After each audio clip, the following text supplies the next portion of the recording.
Hello everyone, this is Masih Alinejad. For my guest this week, I have a woman who is the biggest nightmare for the Venezuelan dictator, Maduro. Yes, I'm talking to you. María Corina Machado, who was planning to run for president, was disqualified. But guess what? She is one of the most qualified women and guests for this podcast. Welcome to the World According Masih. Don't miss this conversation. I realize you cannot have like islands of excellence when your whole country is falling apart.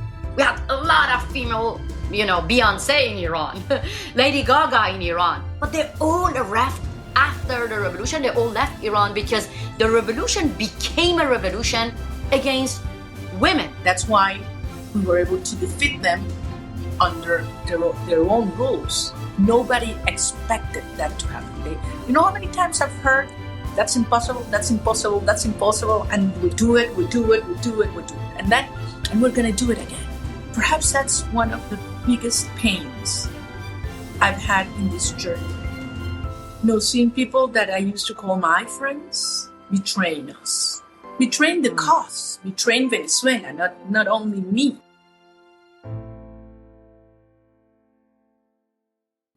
María Corina Machado. I love your name. It's a very powerful name. It is an honor being with you, my sister. No, it is my pleasure. I have been looking forward to this moment for so long, and finally we're able to do it.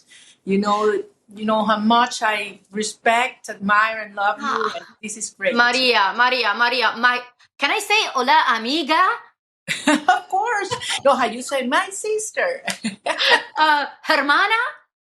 Mi hermana. You see, I did my best to call you my sister, to call you my friend, because I believe we are facing same struggle, same pain from Venezuela to Iran. So, first question, these days, after multiple assassination plots, I have been moving between safe houses. So when people ask me, where do you live, Masih? I get nervous, but I want to make sure that I don't make you nervous if I ask about your location, my sister. Where do you live right now? Are you safe? I believe the regime doesn't know where I am. And it's quite a challenge. You went through that. You're never prepared to be alone. That's one thing. And especially in my case, because I've been spending years of my life surrounded by thousands of people. And you know how we Latin Americans are, that we hug each other, we kiss each other. Touching is very important for us. And especially during these last years, which we had a process of healing our country and bringing it back together. So I was literally kissing hundreds or thousands of people every day. So 8 months without being with anyone I can actually hug, it's quite a challenge. I can't compare my situation to you, Maria Corina. Why? Because I've been moving between 20 safe houses, and I'm like you. I want to hug people, but I have to watch over my shoulder. So you are right there. Like Maduro is like close to you. Miles away from Iran, the word safe is too luxury for me. So explain to me that what actually pushed you to go behind you're not behind the curtain, you're everywhere. When you ask people to come to the streets, you are there, your people are there. But tell me about living in hiding. Yes.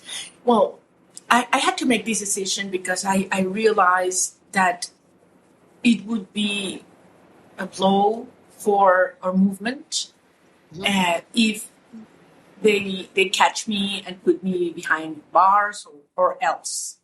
After the huge victory we had on July 28th, and perhaps some people doesn't understand the true magnitude of what we did, because this is much more than an electoral process. I mean, this we're facing a tyranny that is linked to Iran, Russia, Hezbollah, Hamas, drug cartels, the guerrilla. I mean, these are criminals. Yeah, you're right. Basically, they're using Venezuela like a proxy. I mean, all these big dictators, Absolutely. the Ayatollahs, China, and a safe haven.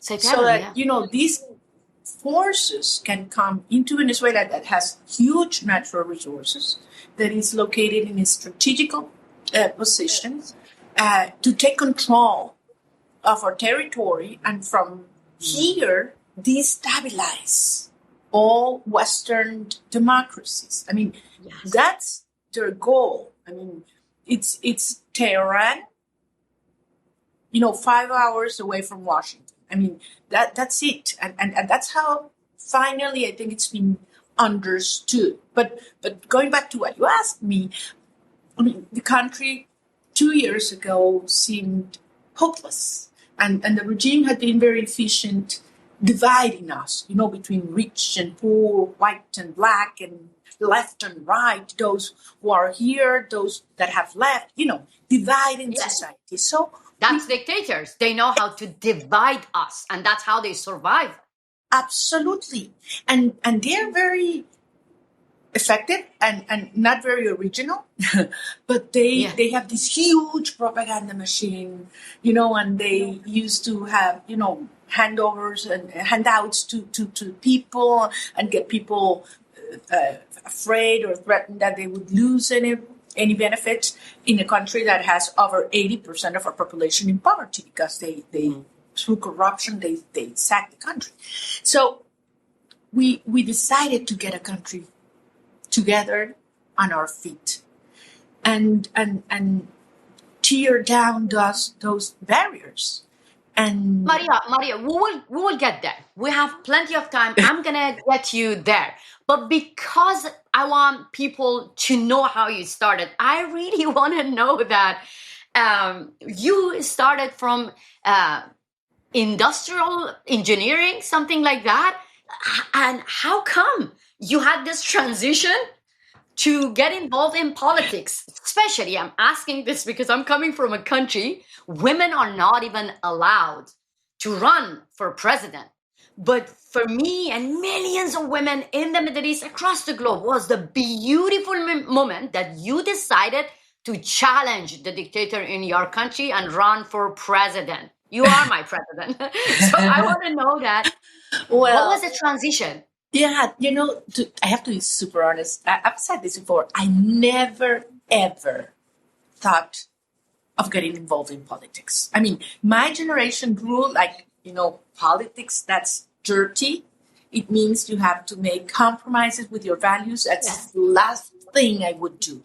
And my family comes from family of businessmen, and my dad was this huge entrepreneur and vision, and he loved Venezuela, and he was very successful and creating employment and so on. And he always told me, you know, you have a responsibility for your country and the destiny of your country. And I always thought that I was going to follow his steps. I mean, we are 4 girls. I'm the eldest. So I decided, no, this guy has to know that he doesn't need a son. So I'm going to prove it. I'm going to follow his steps. And that was my plan. And of course, I studied engineering because he was an engineer. And I actually loved it.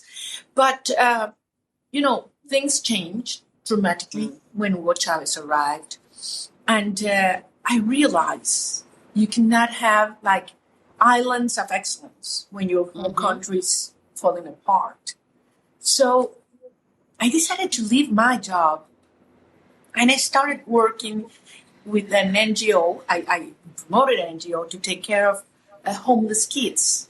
It was a moment that, you know, marked my life. I was pregnant, and I visited this shelter, and I saw these kids, you know, absolutely in prison. So I said, I cannot keep doing what I'm doing. So I quit my job in my father's business, which was a huge blow to him. I said, don't worry, I'll be back. Let me solve this first. So that was my first step. What a transition. Yeah, in social entrepreneurship.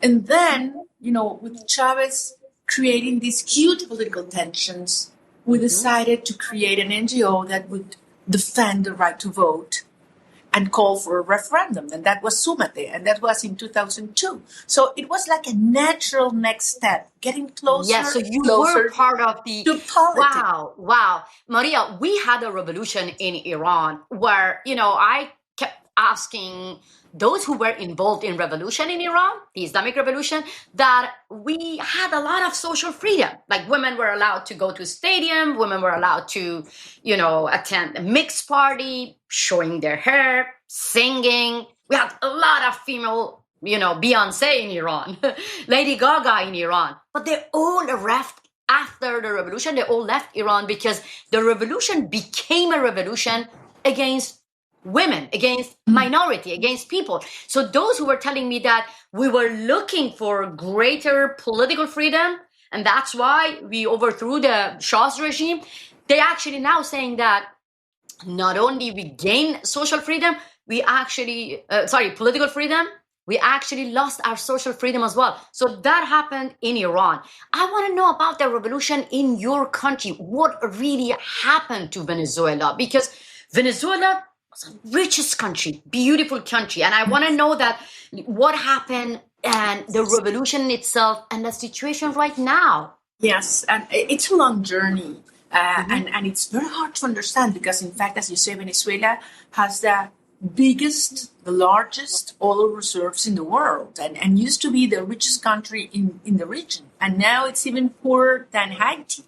I mean, the poorest country in the region. Over 80% of our population living in poverty. A teacher earns $1 a day. Pensions are less than $3 a month. So, our kids are not going to school. Public school, it works only twice a week. And it's, the worst quality. I mean, this is tragic what's going on. And I mean, this is a mix of socialism and authoritarianism and corruption. When you mix this and the criminal structure, then you destroy a nation. The most dramatic thing is now we understand that this was intentional. It's not that Chavez, had wrong ideas and things didn't work for him. No. This was intentional. Dictators and tyrants need people to live in poverty in order to have them control with handouts. You cannot live on your own work, on your own, wages or savings. And secondly, they need families torn apart. So migration is intentional as well. It's part of their strategy. They reduce political tensions inside, but also they separate families. And when you separate families, you make people very weak, very sad. And that's what's happening in Venezuela in the last 26 years. This regime has been in power. They took over every single institution, justice, the media, production, and so on, Congress. They absolutely destroyed everything. They changed the constitution to work for them. And then they went after families, churches, and so on. So now we see that almost a third of Venezuelan population has left. Imagine if that happened to the US or Iran or any other country, a third of your population. So every single family is separated. And they have turned Venezuela, as I said, into a safe haven of criminal organizations that have put, terror. And they want to have silence. Not one journalist would dare to speak today in our country. So that was... To me, it's like you're talking about my country. It's like all the dictators, they have a playbook and they follow the same playbook. It's like the same story, same pain. When you're talking about family being separated, when you're talking about immigration crisis, that's why, Maria, when I talk to the Western leaders, I always tell them that you might say that this is none of our business. Iran is miles away from us. They might say the same thing. A lot of time people say, Venezuela, why should we care about Venezuela? And I try to tell them, whether you care about terrorist dictators or not, they do care about you. They ruin your democracy. Now you're mentioning about immigration, that if Maduro doesn't leave the office, people of Venezuela leaving the office and going to other countries. So how do you how do you see this, that we're connected to each other? Dictatorship? Absolutely. And we've been saying this for years. And I think that finally the world is understanding this because, this is the same fight. And people would say, but why? Why Belarus or Iran or Venezuela could be tied and should be addressed as the same fight? Because we have the same enemies. And at the end, they do support each other. They exchange technology, they exchange information, they exchange passports. Everything. Venezuelan passports have been given to Hezbollah terrorists so that they can travel around the world. And Venezuelan oil resources have been used to destabilize this region in the Caribbean. And finally, now they're understanding that even the criminal networks expand throughout the whole continent, as what's happening today. A dissident, a military dissident that was hiding in Chile from the regime, was assassinated, was murdered by the Tren de Aragua, and the Chilean authorities just handed the proofs to the International Criminal Court last week. So this is all interconnected. This is an alliance between authoritarian regimes. Like, they are more united than, democracies. As I always say in our organization, World Liberty Congress, which one of your fellow freedom fighter, Leopoldo Lopez, is part of this organization. We try to actually say to the rest of the world, like, hey, dictators are more united than you. And as you know, Maria, the kidnappers who came to the United States of America, they were trying to kidnap me by a speedboat to take me to Venezuela. And I'm like, for sure, I would love to go to Venezuela, but when Maria is the president, when you guys run the country.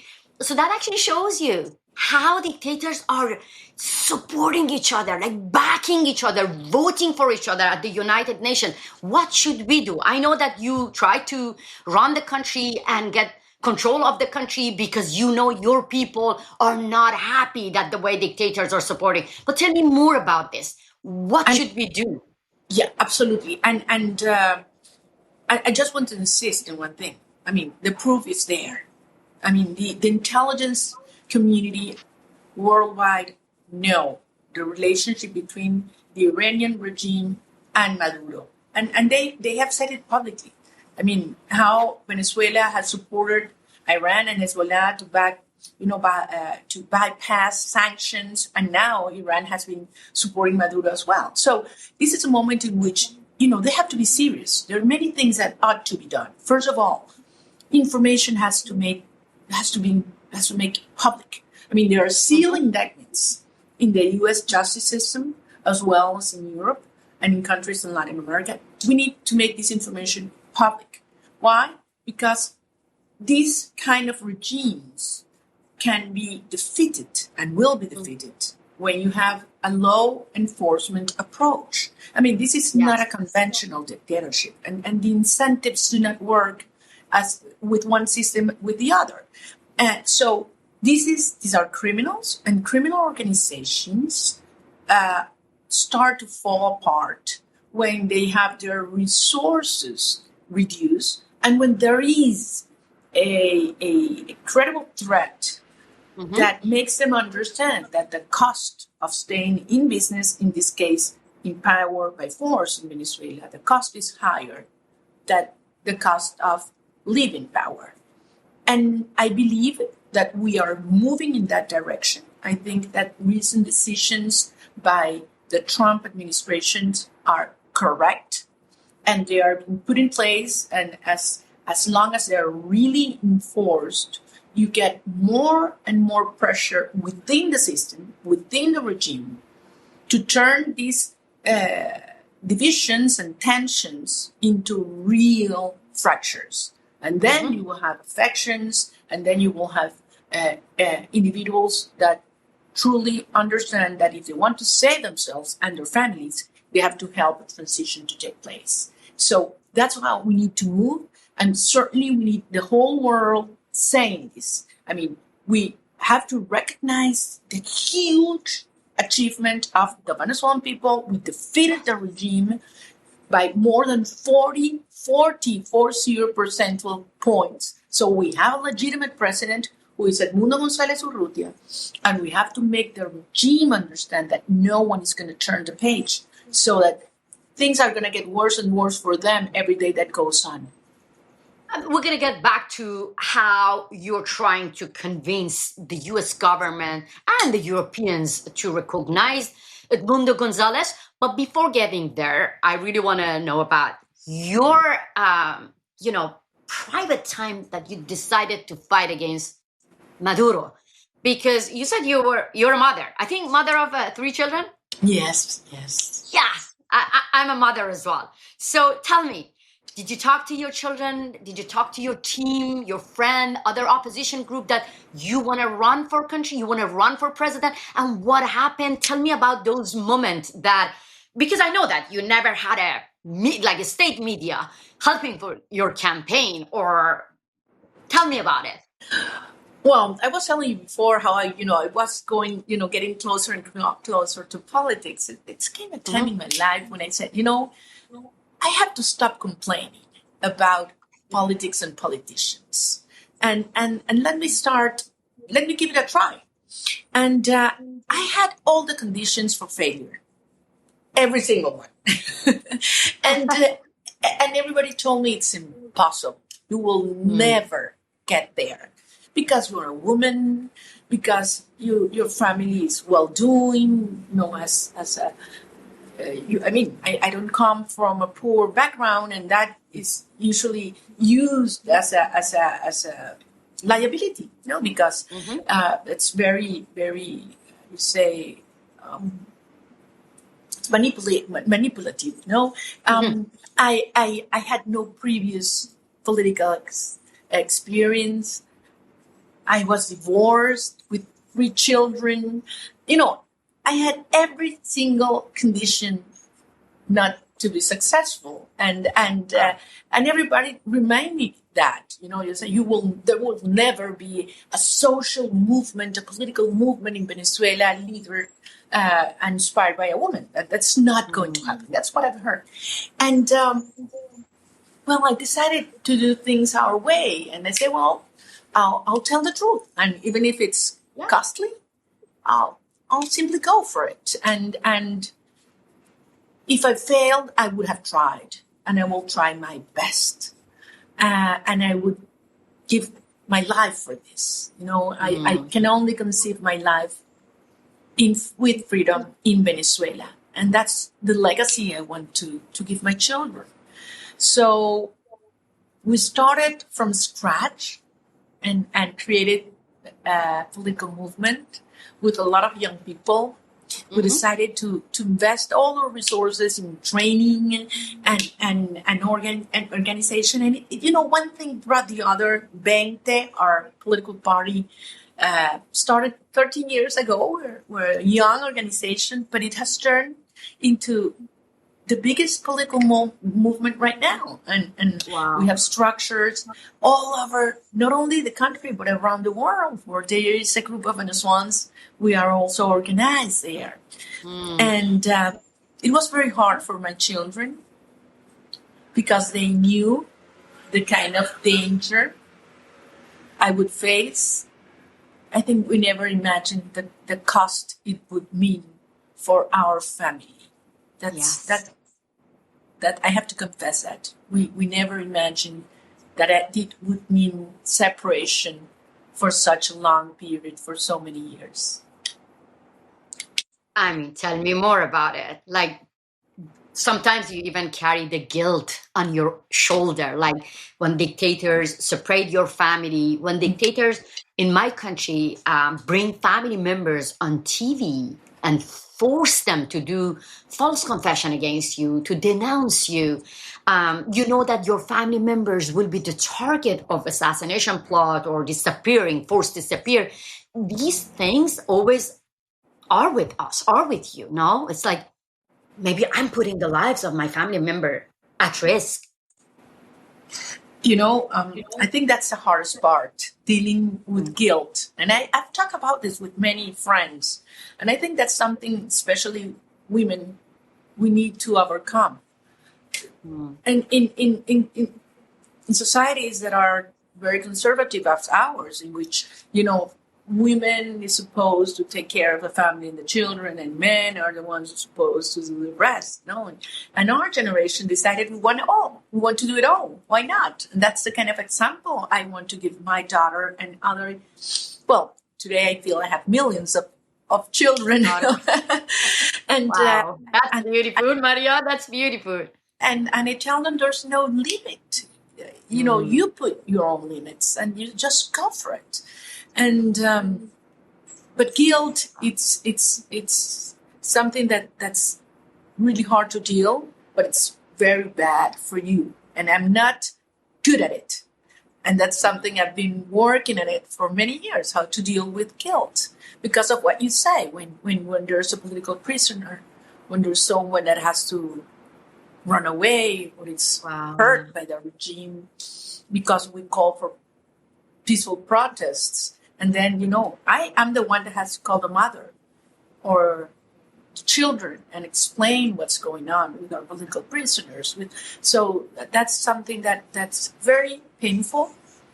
Like dictator, Maria, Maduro is using the same tactic as well. It's like when you call on people to take to the streets and peacefully protest, like Maduro is doing the same thing like the Ayatollah is doing, saying like, this is on you. You are a terrorist. You are putting the lives of innocent people. Yes? Absolutely. After the election, after July 28th, when we won by a landslide, and we proved it because we have more than 1 million volunteers and we were able to collect the original tally sheets, scan them, and put them in a web page so the world knew immediately that we have won. He unleashed an unprecedented repression wave. Over 2,000 people were detained. Yes. Many of them children, 13-year-old children, 14, 15, women that were sexually abused just because they had been an electoral monitor. Their houses were marked. When they came looking for someone and they were hiding, they would take their family members, their wife or their mother or their children away so that these people will, come out. And all of us, we've been accused of terrorism. Maduro said, I am a terrorist. He said that I'm due to spend the rest of my life in prison. They say that, they had all the police and military searching for me. And from, I have 5 of my colleagues that have already been for a whole year under asylum in the Argentinian embassy, and they have turned the embassy into a prison. They have no electricity, they have no water, they even block food from coming in, and it's torture inside an embassy. That's what's going on as we speak. We have more than 70 Venezuelan political leaders that have disappeared. I mean, their families don't know where they are. They haven't seen them for over 8 months. Wow, so that's what we're facing right now. And people have even been put in prison because they wrote something, a message or a picture of me in their WhatsApp to a family member. Wow. And if you're captured and they see that on your phone, then you go into prison and they are disappeared. That's a kind of repression that we're facing, but it proves that the regime is not strong. You're phenomenal. You are phenomenal. Let me interrupt you here. I have to say that on your face because I have seen you giving speech, powerful speech, leading the movement within the country, which gave me goosebumps, gave a lot of women strength. But I really want to admit that here, Maria. I cried so many times when dictators put the blame on me. when in my country, they created a law saying that if anyone sent videos to Masih Alinejad will be charged up to 10 years prison. So I was watching my women going on TV, denouncing me publicly and going to prison. I've seen them being tortured, as you mentioned, for the crime of just sending me video. In your case, just having a picture of you. In my case, just sending me videos of themselves walking unveiled, showing their hair. So they received lashes, like long-term prison sentence. I cried many times. I decided to give up my movement, my campaign, many times. But when I see you going on stage in the streets, when I see your fist like this, I'm like, this is the true face of a woman. Actually shows that dictator has fear of you, Maria. Tell me, you had that moment, or you just, ignore this and you learned how to overcome your guilt and the burden that the dictator put on your shoulder? I think you have all those moments. And at the end, if it wouldn't affect you, then you are losing sensibility. That's how I see it today.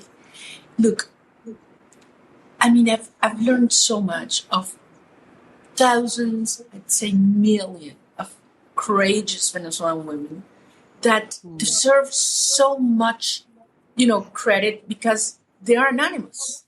Nobody's protecting them. Nobody's recognizing them. And they're doing that in a silent mode at this moment. Underground, organizing, because we haven't stopped working. The fact that I'm not in the street doesn't mean that I'm not working. I'm working even harder than when I was free, I would say. We're working every hour of the day, getting in touch with each other, giving us strength and force, and overcoming what you say. I mean, is it painful? Yes. We have thousands of colleagues and brothers in this fight that are either in prison, in hiding, or have to leave the country.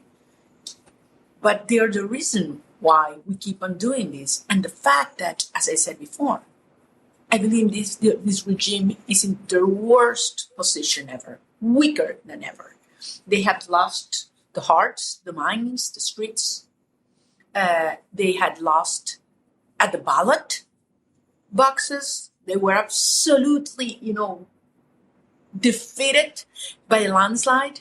Then they have been isolated by the international community because now everybody publicly recognizes that they are criminals, that they have committed crimes against humanity. They are being investigated at the International Criminal Court. There's more and more. The amount of evidence is huge. And then locally, internally, their tensions and divisions are growing by the hour because, as I mentioned before, I believe it's the correct approach the Trump administration has been putting in place lately, which is the law enforcement approach and cutting the flows of resources that Maduro received and he used for corruption, repression, and propaganda and terror. Yes. So I think this is a moment in which the regime is starting to understand that their time is over. And this is a moment. You really think so? Because look, we've seen this uprising in Venezuela years ago. Same thing in Iran, in other authoritarian regimes. People risk everything. They come to the street. In my country, chanting woman life, freedom, no to Islamic Republic. In your country, over the stolen election, they stood by your side and Edmundo Gonzalez. So everything in our country, it seems like they're ready to overthrow the regime. But at the same time, many times we use the opportunity because in the West, like Biden administration, lift up the sanction. In your case, they actually, they were supportive from the beginning, but when it comes to going further, they started to actually support Maduro. They lift up sanction, correct? So tell me that how you give hope to your people that this time is unique. This time is different. Is it like words or you're really taking step and you really have negotiation with Trump administration to sanction them, to take more further steps to recognize Edmundo Gonzalez, which I think they did. But what is the steps, like practically actions? Well, first of all, I have to say this moment is totally different from any other moment before. And as you say, dictators learn. They learn from each other and they learn from their own mistakes. So we have to be very creative. We need to have innovation. We have to surprise them. And that's precisely what we did in the electoral process. They didn't imagine the degree of organization we were building. And that's why we were able to defeat them under their own rules. Nobody expected that to happen. You know how many times I've heard, that's impossible, that's impossible, that's impossible, and we do it. And we're going to do it again. We are now certainly in the most dangerous and complex stage. There is a controversial question. I don't know if I ask you because you are in Venezuela, but a lot of time when I see that, like the Western countries hesitate to support us, or empty words, empty sympathy is not taking us anywhere, I supported military action, targeted action. Like, for instance, when the head of Revolutionary Guards, Qasem Soleimani, was killed by the United States of America, I said that millions of people celebrated this. How? The way like President Obama eliminated Osama bin Laden, the head of Al-Qaeda, people in America saw this as a sign of justice for the victims of September 11. So my question is the same. Like, there is no difference between people of Venezuela and people of America. There is no difference between people of Iran and people of America. So eliminating or military action against Maduro, Khamenei, these dictators, can be sign of justice. What is your take on that? I don't want to, you can criticize me. I'm always getting criticism, but I want to know your position. I believe in Venezuela, we don't need to get that far. I mean, I respect the different views regarding how to address the system. I think the system is much more fragile than it looks. And if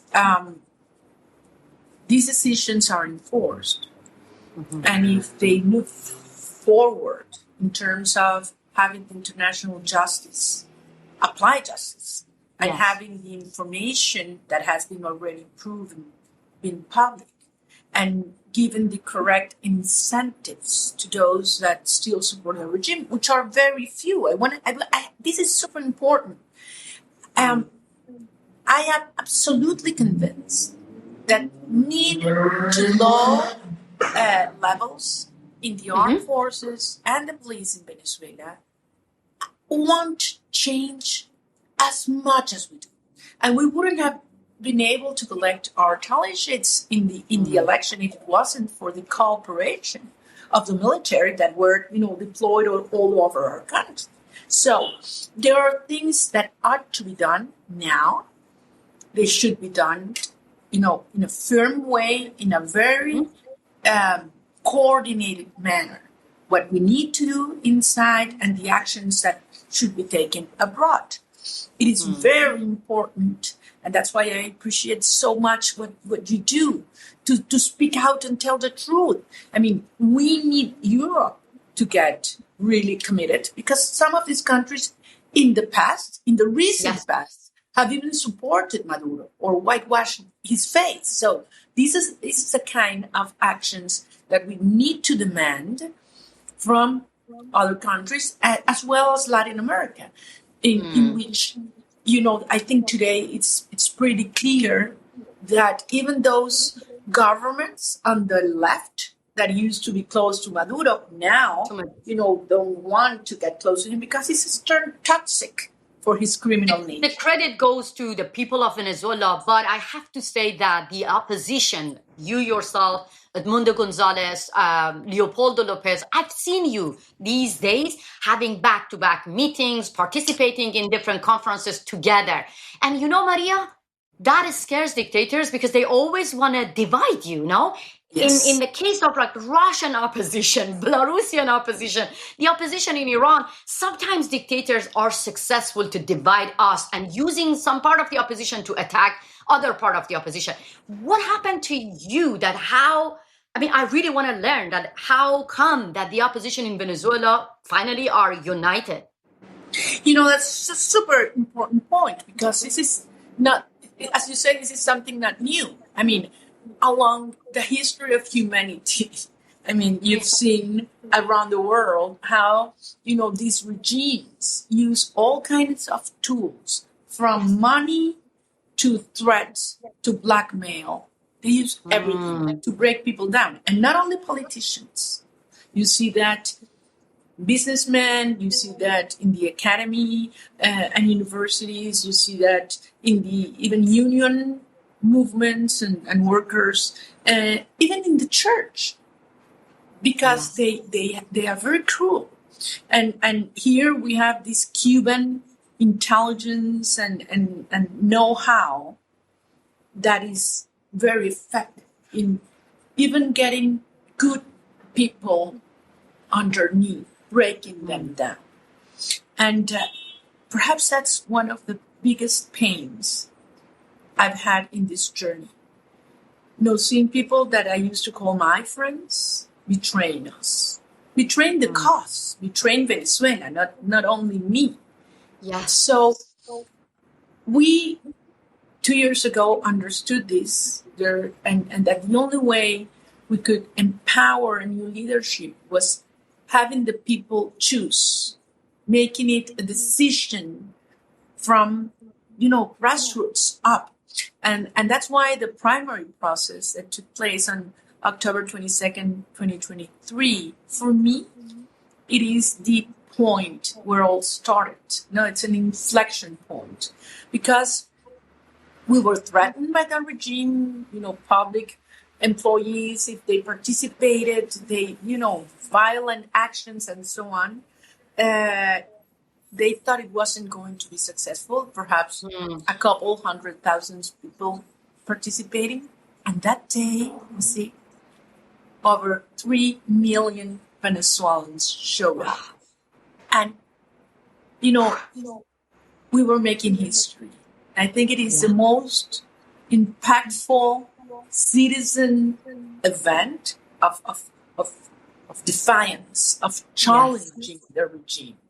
And that gave me, and I'm very humbled and grateful, a huge mandate because I got over 90% of the votes, and I got a mandate from the people, and that's precisely what I will do. I will make that mandate take place, and that's why we have so much unity now. Of course, there are voices that try to get close to Maduro or make the world believe we are divided because they're threatened, because they are spiritually defeated. They are defeated. And they want to call the people to accept defeat, which is something that will never happen. So I really don't worry about them right now. I think Venezuelan people have very clear who's who at this point. And we have a huge movement that is, evolving and adapting to new circumstances. These are very tough, but we will win this time again. Yes, and final question, I promise you. There is a saying in my country, always people use this expression, "Inahundo ke miran." It means that when these clerics are going to be gone. I'm sure there is an expression in your country, in Venezuela as well. But I cannot say it, and you say publicly at children's hour. Because yes. When I meet people involved when I meet people of Venezuela, let's be very honest with you, I'm always amazed at how they are full of energy, full of life. They are even louder than me. Anytime when I enter any room, I see Venezuelan people, they are dancing or chanting, they're loud. So what I mean, I would love to see people of Venezuela one day in person to come to your beautiful country, and not by a speedboat. And my dream is to hug you there in Venezuela and invite you to my beautiful country, Iran, my sister. You know what's great, to this final note, to see how these Germans undervalue the power of people. Yes. You know, the power of ideas and values, and the power of love. Mm-hmm. If you ask me what brought Venezuela together on our feet, it was this yearn to have our children back home. It was for love, and love is very powerful. So, you know, there are people that do not understand what's going on in Venezuela, what took place in our country. I mean, we will get rid of Maduro. Don't you worry. I cannot tell you when precisely, as people also ask me, but it's not a matter of if, it's a matter of when. And the most important thing is that we are also already building the new country that is emerging, that bright Venezuela, that Venezuela that is happy, that is generous, that is creative, that is tough and courageous as well. And you know, this has changed us forever, and for the good reason, for better. We are better people. I think there hasn't been a better generation in our history, better prepared, and conscious of the value of freedom, the value of your family, and the value of your country. So even though these are the darkest hours, very dangerous in many ways and painful, I also think these are the hours of preparation for this new beginning and renewal of our society, and I trust us. Let's just leave it with your beautiful, beautiful message. I think we, the people who really care about democracy and freedom, our ideology is all about love.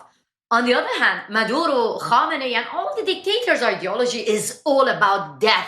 And that's why we will win this battle together, my sister. We will. Love you I love so you much. so much. You take care, and yes, I know I will, hug you in person soon. I love you. Take and I wish I could actually hug you. I love you so much. I love you too. Yes. Take care. I just love her.